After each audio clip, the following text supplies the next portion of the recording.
13 years ago. 13 years ago, kaya alam natin sa bawat isasabi ko ano ang nabago. Sa mukha, sa nararamdaman. Actually, I was invited by LB personally.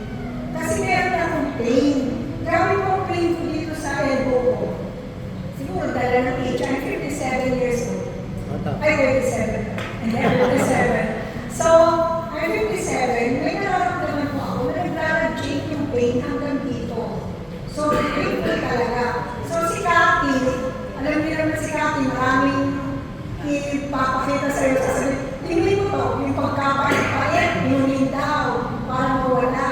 Tapos, naka-schedule ko ako kay Dr. Rakpan. Kung kilala niyo po yung orto natin sa Asian Hospital. Pero naka-schedule ko ako sa Sinai Hospital sa Santa Rosa. So, that was Saturday. Para ko ipa-x-ray. At gusto, kasi natatakot ako parang yung bone cancer ko. Kasi parang siya napupunit.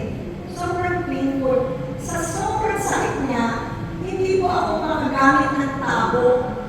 Yung tabo, pag nilagyan ko siya ng tubig, bumabagsak. Hindi ko kaya.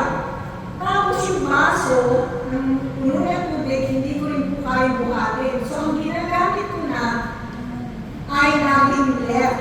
Wala na po masyadong activity yung right hand ko kasi hindi ko kaya magbuhat. Yung jab ko, hindi ko nabubuhat. So, lahat po ng weight na dinadala ko laging nasa left. Tapos, inig-bite ko ni Emily. Sabi niya, hindi kami natuloy yung friend ko sa Sinai. Sabi niya, Lika, sumama ka sa akin sa Valle Verde.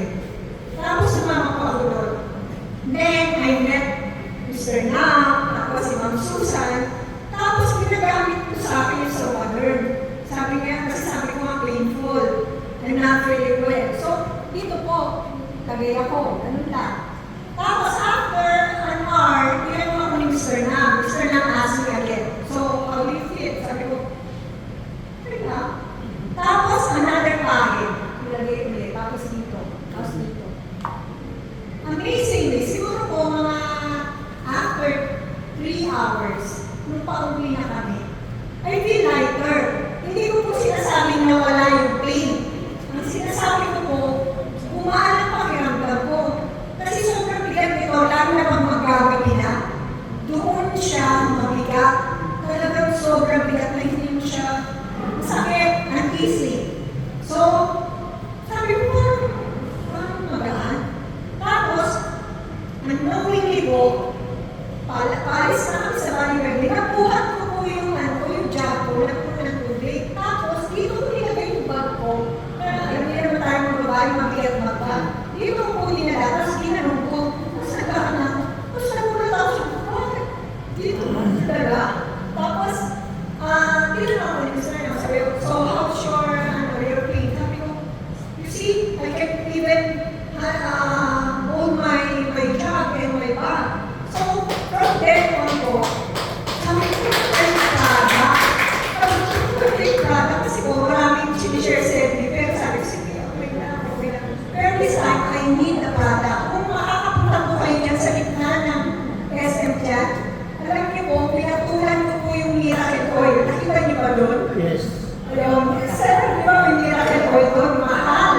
Pero pinatulan ko yun sa sobrang sakit ng ganito ko. Every afternoon, nagtsatsaga ako ang pupunta dito sa SM. Pinapahilot ko. Tapos naglalagay ako ng Miracle Oil. Tapos, bumili na ako. Every evening naglalagay ako. Pero kung yung somater na, I feel lighter. So, bumili po ako. Siguro after the next day, kaya tinawagan ko si LB, morning. Kasi the following day, talagang hindi ako gano'n kabigat sa ibang product. Pero that following day, pag may pain ka po, talagang bibili mo pag nakarinig sa'yo, di ba? Sabi ko, please, bibili ako ng product kasi nagdami. Pero yun, tapos the next day, binigay ka sa akin. Tapos, until now, ginagamit ko po.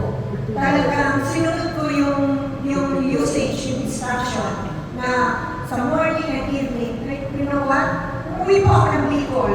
Ang dala ko po backpack, sobrang bigat. Dinala ko po yung baga dito At saka may bag po akong dala. So, sabi ko, ito po yan.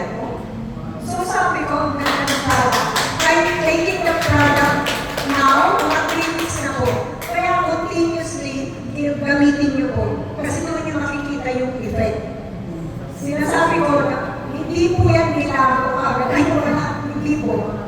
As you continuously using the product, makikita niyo po yung result. At ma-amaze po kayo. Ano na pala? At sabi ko nga ng mga kaibigan ko, para daw akong bumata. Ewan ko. Pero sa totoo lang po, alam niyo po ang ginagawa ko sa product? Pinapahit ako sa mukha ko. Every night before ng regimen ko sa gabi, ilalagyan ko po. Tapos nakita ko nga pala, totoo, parang nagpabana. Iba po talaga yung product. So, I thank the Lord for this product. Hindi lang po dahil yung sa parang you feel younger, but you feel, ano niyo po talagang new in life. You feel new. You feel strengthened. You feel good. Dahil po, wala na yung pain. So, thank you. I praise God for this one.